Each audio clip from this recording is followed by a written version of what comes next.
Familja e Brikenës ka reaguar publikisht për herë të parë, pas shumës së madhe që është krijuar rreth jetës së saj personale dhe diskutimeve në publik. Në një deklaratë të shpërndarë në rrjetet sociale, ata theksojnë se ndihen të detyruar të sqarojnë një parim bazë: fjalët e dhëna dhe çështjet e jetës personale nuk duhet të përdoren si strategji loje apo për përfitim publik.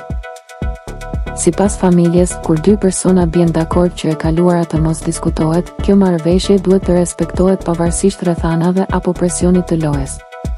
Ata nënvizojnë se të qenit figurë publike nuk do të thotë heqje dorë nga privatësia dhe dinjiteti, duke theksuar se hapja e detajeve personale që nuk i shërbejnë askujt nuk është e drejtë dhe nuk justifikohet. Familja shprehet se ka zgjedhur të mos hyjë në detaje dhe as të drejtojë gishtin ndaj askujt, duke e cilësuar qëndrimin e tyre si një mbrojtje të privatësisë dhe dinjitetit, jo si sulm. Në fund, ata apelojnë për respekt dhe kujtojnë se kufijt personal nuk duhet të tejkalohen për vëmendje apo strategji loje.